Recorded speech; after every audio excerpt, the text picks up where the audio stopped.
प्रभात झाली. भक्तमंडळींपैकी काही जण जागे झाले. त्यांना दिसून आले श्री रामकृष्ण एखाद्या बालकाप्रमाणे दिगंबर होऊन देवदेवतांचे नामस्मरण करीत खोलीत फिरत आहेत.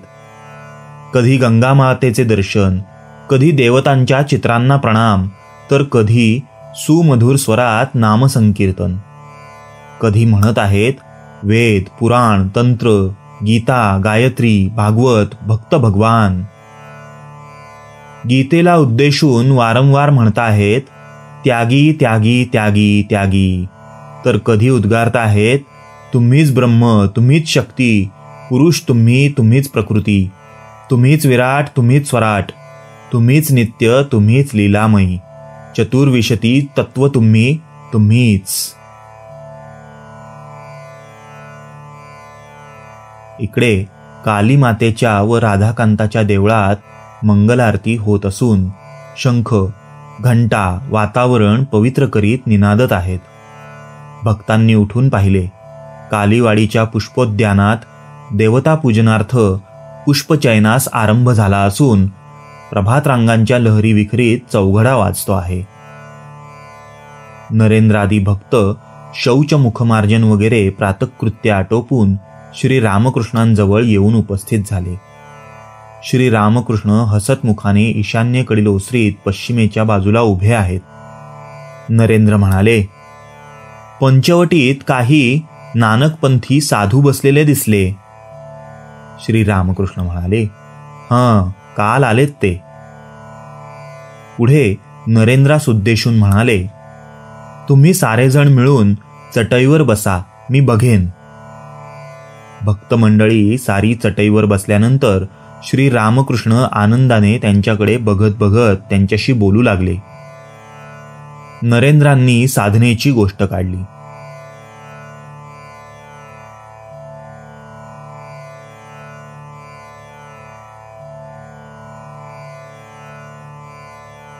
स्त्रियांसह साधना करण्यास नरेंद्र आदींना निषेध.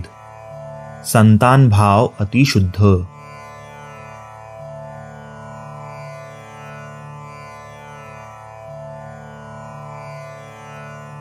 श्री रामकृष्ण नरेंद्र वगैरेंना उद्देशून म्हणाले, भक्तीच सगळ्याचं सार.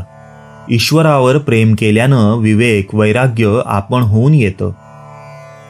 नरेंद्र म्हणाले, खरोखरच काय स्त्रियांसहित साधना तंत्रात सांगितली आहे? श्री रामकृष्ण म्हणाले, ते सारे चांगले मार्ग नव्हेत, अति बिकट अन पतन जवळजवळ नक्कीच. वीर भावानं साधना, दासी भावानं साधना, मातृभावानं साधना, तांत्रिक साधनेचे हे 3 प्रकार. माझा आपला मातृभाव, दासीभावही चांगला, वीरभावाची साधना फार कठीण, संतान भाव सगळ्यात शुद्ध. नानकपंथी साधूंनी येऊन श्री रामकृष्णांना नमो नारायणाय म्हणून प्रणाम केला. श्री रामकृष्णांनी त्यांना बसायला सांगितले.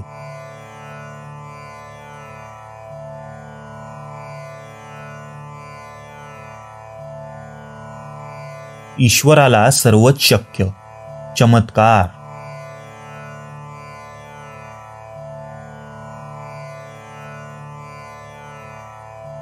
श्री रामकृष्ण म्हणताहेत, ईश्वराला काहीच अशक्य नाही. शब्दांनी त्याचं यथार्थ स्वरूप वर्णन करून सांगणं कुणालाच जमणार नाही. त्याला सर्वच शक्य. दोघे जण योगी ईश्वर प्राप्तीसाठी साधना करीत होते. एक दिवस रस्त्याने नारद ऋषी चालले होते. ते कोण हे जाणताच त्या दोघांपैकी एक जण म्हणाला, तुम्ही साक्षात नारायणाकडून येता आहात. ते काय करीत आहेत बरं सध्या? नारदांनी उत्तर दिलं, मी आपल्या डोळ्यांनी पाहिले. ते सुईच्या छिद्रातून हत्ती घोडे घालत आहेत नि पुन्हा बाहेर काढत आहेत. त्यावर एक जण म्हणाला, यात आश्चर्य ते काय? त्यांना सारच शक्य आहे. पण दुसरा म्हणतो, असं का कधी झालं आहे? वैकुंठाचं तुम्ही कधी तोंड देखील बघितलेलं दिसत नाही. नवाचा अंदाज. श्री रामकृष्ण आपल्या खोलीत बसले आहेत. मनोमोहन कोन्नगराहून सपरिवार आले आहेत. प्रणाम करून मनोमोहन म्हणाले, कलकत्त्यास घेऊन जातो आहे यांना. कुशल प्रश्न केल्यावर श्री रामकृष्ण म्हणाले, आज प्रतिपदा आणि तुम्ही तर मारे कलकत्त्याला निघालात. जरा सांभाळून मुहूर्त चांगला नाही, असे म्हणून किंचित हसून दुसऱ्या गोष्टी करू लागले.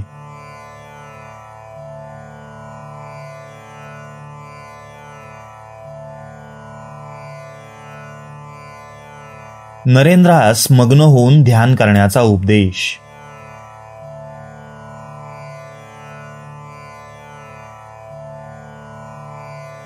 नरेंद्र व त्यांचे मित्र आंघोळ आटोपून परतले. श्री रामकृष्ण नरेंद्रांना म्हणाले, जा वडाखाली बसून ध्यान कर बघू, आसन देऊ. नरेंद्र व त्यांचे काही ब्राह्ममित्र पंचवटीत बसून ध्यान करीत आहेत. 10:30चा समय. श्री रामकृष्ण थोड्या वेळानंतर तिथेच येऊन दाखल झाले. बरोबर मास्तरही आहेत. श्री रामकृष्ण संभाषण करीत आहेत.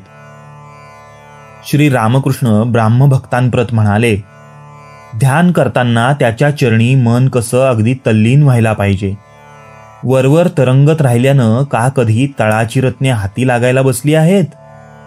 इतके बोलून ते पुढील आशयाचे गाणे म्हणू लागले. मना, कालीचं नाव घेऊन हृदय रत्नाकराच्या अथांग जलात बुडी मार. 4-2 बुड्यात काही हाती लागले नाही म्हणून रत्नाकरात रत्नच नाहीत असं मात्र समजू नकोस.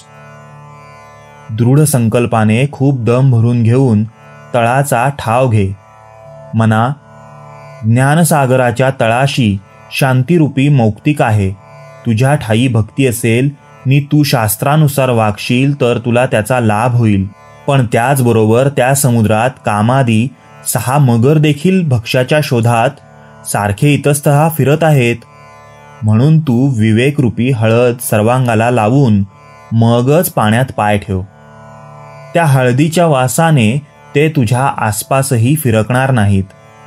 त्याच्या तळाशी कितीतरी रत्ने नि माणके पडली आहेत. रामप्रसाद म्हणतो की खोल बुडी मारा, अगदी ओंजळीने सुद्धा गोळा करता येतील.